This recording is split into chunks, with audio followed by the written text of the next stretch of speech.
Did Honda just make a move that could shatter the motorcycle industry? Dealers are furious. Riders feel betrayed. Production moves and escalating tariffs have sparked a backlash that threatens Honda's reputation. Can the brand survive, or is this the beginning of a motorcycle market collapse? What's happening? For decades, Honda dealerships didn't just sell motorcycles. They sold an illusion. It wasn't just about the bikes themselves, but rather the perception of value that they carefully crafted over years. They convinced loyal riders that paying more was not just acceptable, but reasonable. The illusion was so masterfully constructed that even seasoned bikers fell for it. It all started with gradual price hikes. Unlike sudden jumps that would have sparked outrage, these increases were slow, almost imperceptible. Dealerships labeled them as market adjustments and attributed the rises to external factors like increased material costs or limited availability. This wasn't entirely false. Global supply chain issues did impact pricing. But instead of merely passing on the extra costs, dealerships saw an opportunity. They didn't just recoup their expenses, they made a profit, while conditioning buyers to see inflated prices as the new normal. One of the most telling examples came during the pandemic. Supply chains worldwide were disrupted, leading to genuine shortages. Honda dealerships, however, took advantage of the chaos, labeling bikes with limited edition tags and tacking on thousands of dollars in fees. Buyers, fearing they would miss out, paid the marked up prices without question. Over time, these tactics shifted what was once considered overpriced into what riders simply accepted as the standard. The illusion worked, until it didn't. Once buyers began comparing notes, they realized they had been conditioned, not convinced. Social media played a huge role in breaking the spell as riders shared receipts, stories, and frustrations. Suddenly, Honda's carefully constructed illusion of value shattered, and dealerships faced the harsh reality. Riders were done being fooled. But when the bubble finally burst, Honda's reputation crumbled. The loan trap. Buying a Honda motorcycle used to feel like buying freedom, a way to hit the open road and escape the grind. But for many, that feeling didn't last. Instead of liberation, riders found themselves chained to suffocating loans, drowning in payments that seemed never-ending. The problem wasn't the bikes themselves, it was the way they were sold. Financing had always been an option, but as prices rose, dealerships leaned heavily on long-term loans to make monthly payments seem manageable. A $25,000 bike could suddenly be yours for only $300 a month. What they didn't tell you was that the low payments came with high interest rates, stretching the loan term to 7 years or more. The trap wasn't immediately obvious. Most buyers didn't have $25,000 in cash, so financing seemed practical. What wasn't clear was how much extra they were paying. A 7-year loan at 8% interest could easily double the cost of the bike. And that wasn't all. Hidden within the loan agreements were fees labeled as loan origination or insurance coverage. They looked official, but they were pure profit for the dealership. Some buyers learned this the hard way. One rider shared his story on a forum. His $22,000 bike ended up costing over $40,000 by the time he made the final payment. The realization hit hard. He had been so focused on the manageable monthly cost that he didn't see how the interest and fees stacked up over time. The dealerships framed it as doing buyers a favor. We'll help you get your dream bike today. In reality, they were trapping riders in debt they couldn't escape from. And when buyers realized they were buried in payments with a bike worth half of what they owed, the sense of betrayal was overwhelming. While riders struggled to keep up with payments, dealerships played another dirty trick. Don't get ripped off at the shop.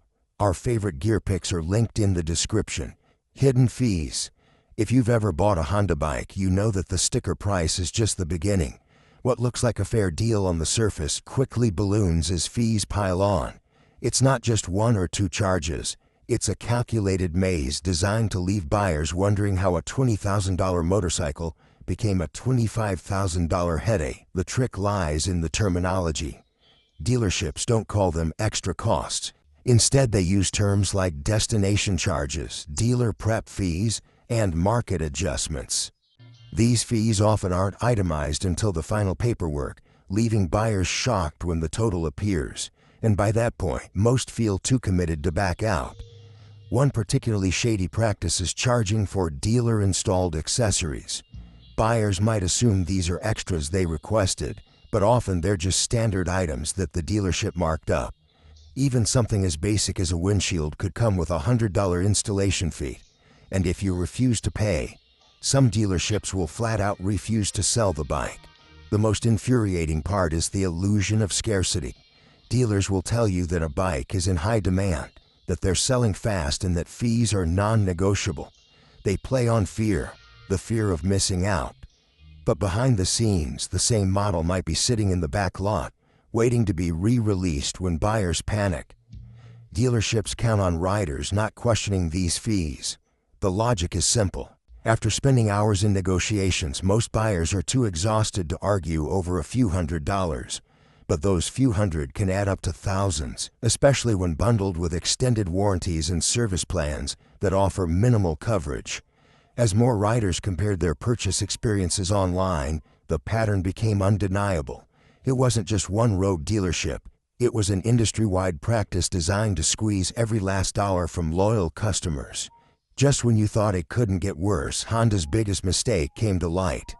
We pulled service records, dissected financing traps, and surfed more forums than we care to admit. If that's not worth a subscribe, what is? Hit the button. We've earned it. Riders revolt. When riders had enough, they didn't protest. They simply walked away. The Honda dealership model didn't just lose trust, it lost customers. What started as a few disgruntled buyers quickly became a movement. Social media lit up with stories of inflated prices, deceptive loans, and hidden fees. Instead of complaining, riders took action. They stopped buying.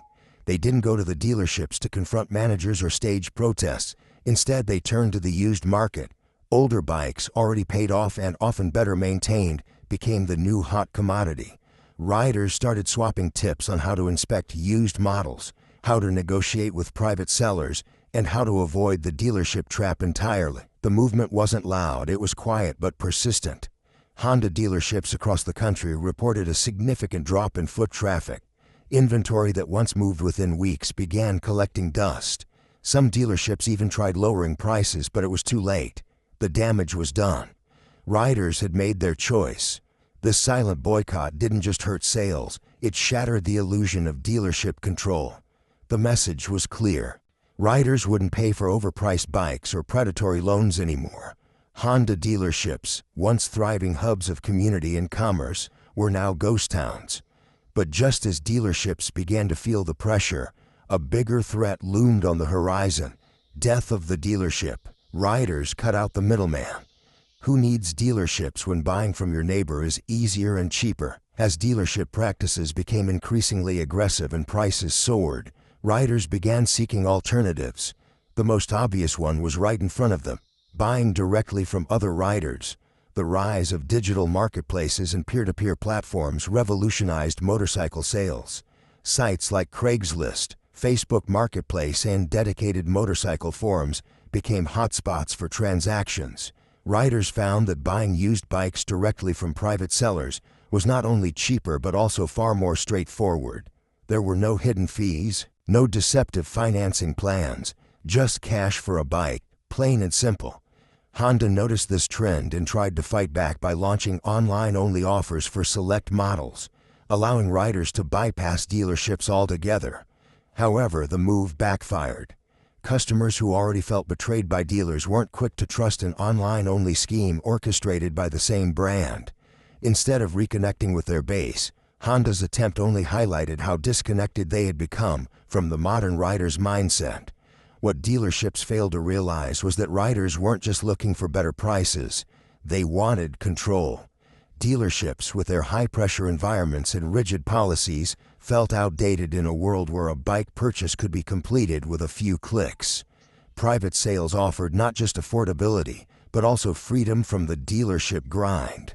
Riders could inspect the bike themselves, negotiate directly, and walk away with a sense of satisfaction that no dealership could match.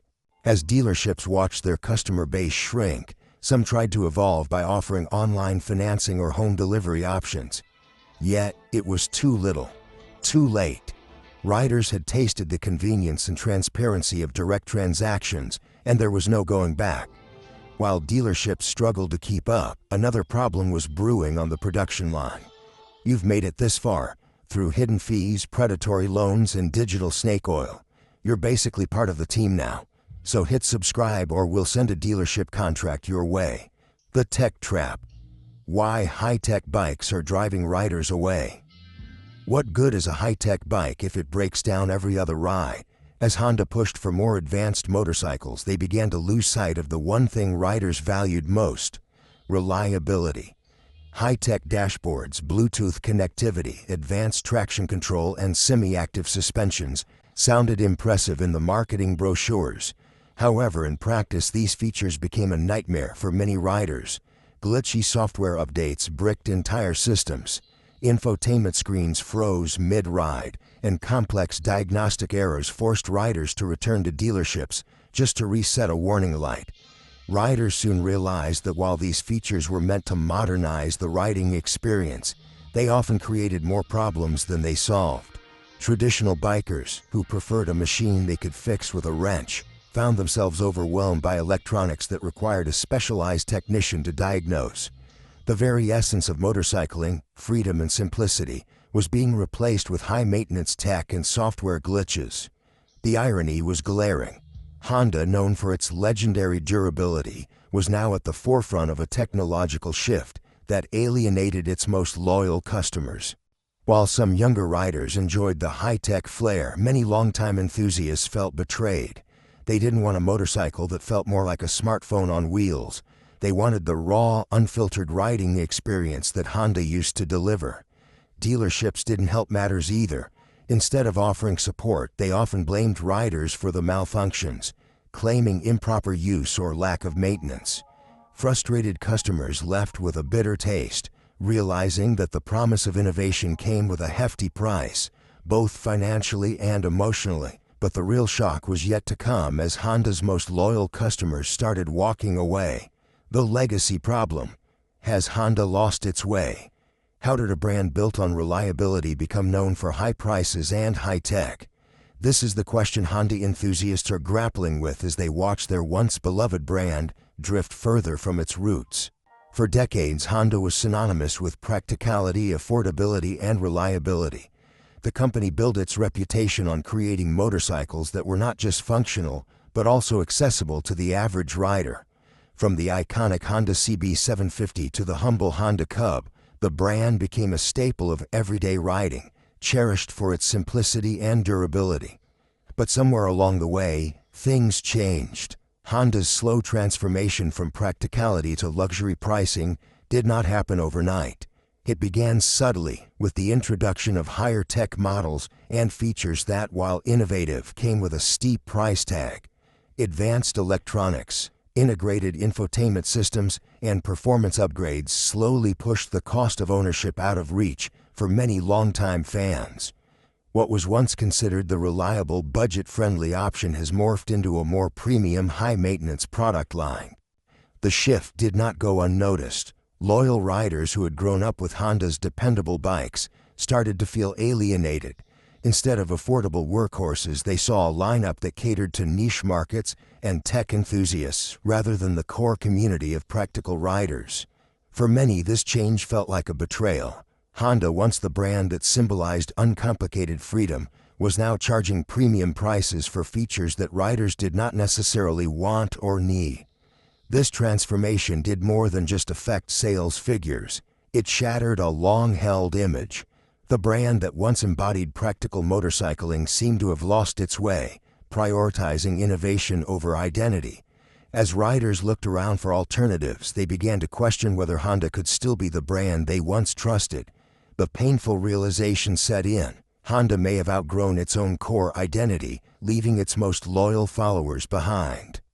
As Honda struggles to redefine itself, its competitors are moving in for the kill. Grassroots movements. Local shops fight back. When dealerships failed, the community stepped up. As Honda's corporate strategy faltered, a new hero emerged: the local motorcycle garage. While dealerships push luxury models and complicated financing, Grassroots mechanics focused on what truly mattered, keeping bikes on the road without emptying wallets. Across the country, small garages and independent mechanics found themselves unexpectedly in the spotlight. Riders, fed up with inflated prices and poor service at official dealerships, began to turn to their local mechanics for help. These shops, often operating on tight margins, became hubs of community support. They offered low-cost repairs, parts scavenging, and even customizations that made bikes more reliable without the heavy-handed tech upgrades. Riders appreciated the straightforward service and the sense of loyalty that came from being treated as more than just a sales figure. Mechanics who once struggled to find consistent work suddenly found their skills in high demand. They were not just fixing bikes, they were restoring faith in the motorcycle and community. Word spread quickly. These local garages were not just places to repair motorcycles, they were places to reclaim the spirit of riding. In contrast to the dealership experience where sales pressure and fees dominated the conversation, these small shops felt honest, personal, and committed to riders' needs. The rise of grassroots motorcycle culture highlighted a crucial divide. While Honda was trying to reposition itself as a premium brand, local mechanics were holding on to the values that made the company popular in the first place: affordability, reliability, and community support. Riders appreciated the simple, no-nonsense approach and began to favor these shops over corporate dealerships, especially as the latter continued to push expensive models and complex financing deals. The community spirit did more than just boost local businesses. It challenged the very notion that dealerships were essential. As these independent shops thrived, it became clear that Honda's move towards premium pricing had opened a gap, one that local mechanics were more than happy to fill. And while local shops thrived, Honda's corporate strategy took a sharp turn: brand redemption. Can Honda restore its image? After years of lost trust, can Honda rebuild its reputation from the ground up? This question looms large as the company finally acknowledges the disconnect between its brand identity and its core customer base. Realizing that they had pushed too far into the luxury segment, Honda's executives have begun to strategize a path back to their roots. But will it be enough? Honda's first move has been to reconnect with its loyal riders through community engagement initiatives. Instead of focusing solely on innovation, they have begun hosting local events where riders can give direct feedback to corporate representatives. From small meetups at dealerships to larger gatherings at motorcycle shows, Honda is actively listening to what riders really want: practical, dependable bikes that do not break the bank. New marketing campaigns have also shifted focus, emphasizing the affordability and reliability that originally made Honda famous. Instead of flashy tech demos, recent ads feature stories from longtime owners who have put hundreds of thousands of miles on their bikes. These riders speak about how their Hondas have been there through thick and thin, reinforcing the message that reliability is still a core value. In terms of product strategy, Honda is also making adjustments. While they are not completely abandoning high-tech models, they are introducing a new line of more straightforward bikes, machines designed with fewer electronics and a focus on mechanical reliability. These models aim to bridge the gap between modern innovation and the classic Honda ethos. Yet the challenge remains: how can Honda rebuild trust when many feel betrayed by years of price hikes and tech overload? The answer may lie in transparency. By openly admitting past mistakes and committing to practical improvements, Honda hopes to demonstrate that they still value the everyday rider. But only time will tell whether this approach will win back those who have already moved on to other brands. Honda's path forward has never been more uncertain. Economic nationalism versus globalization, the ideological clash. Is punishing Honda for offshoring the answer, or is globalization too deep to reverse? That is the fundamental question dividing not just policymakers, but the entire automotive industry. On one side, economic nationalism advocates argue that companies like Honda must be held accountable for moving production overseas. Their stance is clear: American jobs belong on American soil, and any deviation from that principle is a betrayal. This ideology aligns closely with recent political rhetoric emphasizing the need to bring manufacturing back to the United States, penalizing corporations that choose cheaper labor abroad.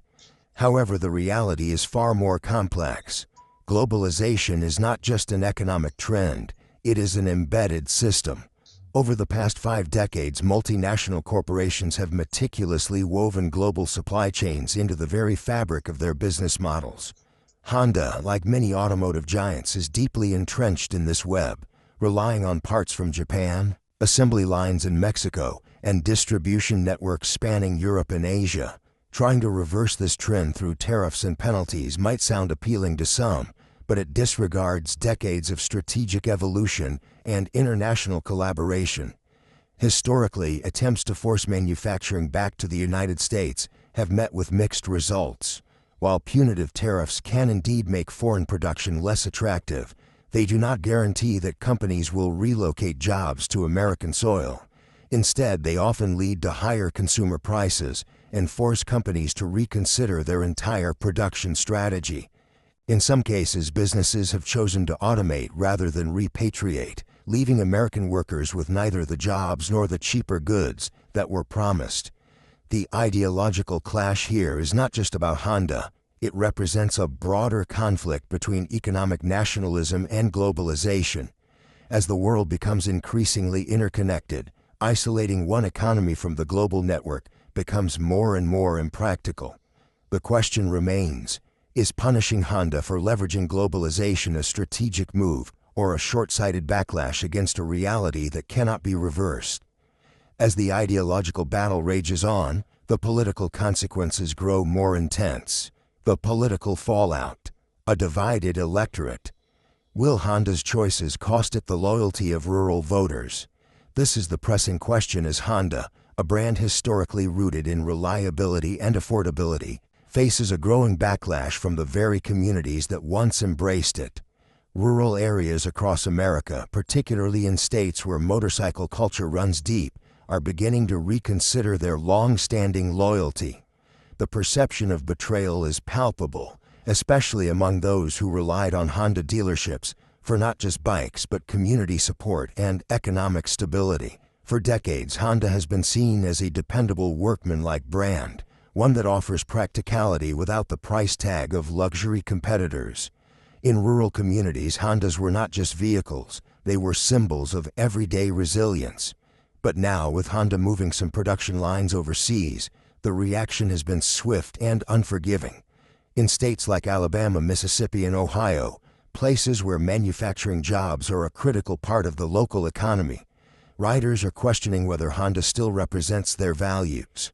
The political fallout is particularly significant in swing states, where voter sentiment can change the outcome of national elections. Political analysts are already predicting a shift in voting patterns as the Honda controversy becomes a talking point among rural conservatives who feel abandoned.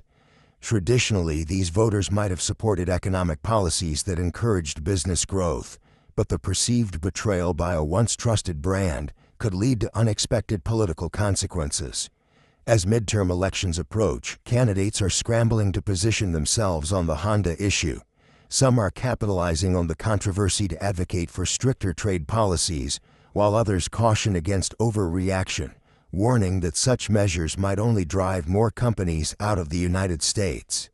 This divide is not just ideological, it is deeply personal for those who feel left behind by globalization and abandoned by the brands they once supported. And as the political landscape shifts, Honda faces an even tougher question. Can Honda survive the backlash? Honda's reputation is on the line, but can the brand survive the backlash? As the criticism mounts, Honda is not sitting idly by. The company has launched an aggressive public relations campaign aimed at reassuring its core customers that Honda remains committed to quality and reliability, regardless of where the production lines are located. In press releases and public statements, Honda executives emphasize that the decision to move certain production processes overseas was not made lightly but was necessary to maintain competitive pricing and ensure long-term viability.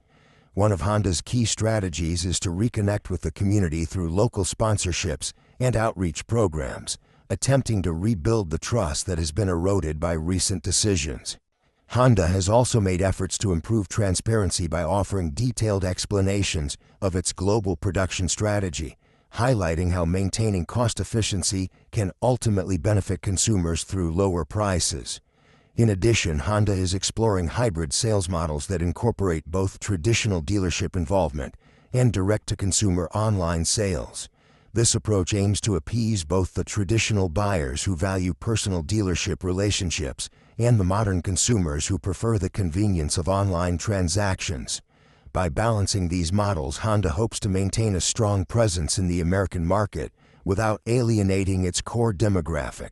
However, the big question remains: can Honda's adaptive strategies effectively counter the damage done to its reputation? While the company is making calculated moves to mitigate backlash, it is clear that winning back customer loyalty will require consistent, tangible changes rather than just well-crafted messaging. But while Honda fights to rebuild its image, the future of the entire motorcycle industry hangs in the balance. The final verdict: the future of motorcycle dealerships. Can dealerships survive in a world where riders no longer trust them? This is the stark reality facing motorcycle dealerships across America. The traditional model of pushing sales through face-to-face interactions and incentivizing buyers with add-ons is falling apart as more riders turn to direct-to-consumer purchases. Dealerships that were once the heart of the motorcycle community now find themselves seen as relics of a past era, struggling to adapt to rapidly changing consumer expectations. Long-term predictions suggest that if dealerships want to survive, they will need to drastically evolve. One possible direction is transforming into service hubs rather than solely relying on sales. Instead of pushing high-pressure buying experiences, dealerships could focus on maintenance, customization, and community engagement. This would allow them to stay relevant even as bike sales move online. Moreover, the shift toward online sales and private exchanges is irreversible. Manufacturers like Harley, Davidson, and BMW have already begun experimenting with direct online sales, bypassing the dealership entirely. If this model becomes the norm, dealerships will need to pivot toward offering unique value that cannot be replicated online, such as personalized maintenance plans or exclusive local riding events. But the most profound change may come from the riders themselves. A new generation of motorcycle enthusiasts is more informed, skeptical, and digitally connected than ever before. These riders are not just looking for bikes. They are looking for fair deals and straightforward interactions. Dealerships that refuse to adapt to this new mindset risk becoming irrelevant. This fight isn't just about Honda, it's about the survival of motorcycle culture itself. They built the illusion. We broke it. Now it's your move. Hit the like button and subscribe if you're done being fooled and want the truth every time. Thanks for watching, and I will see you in the next video.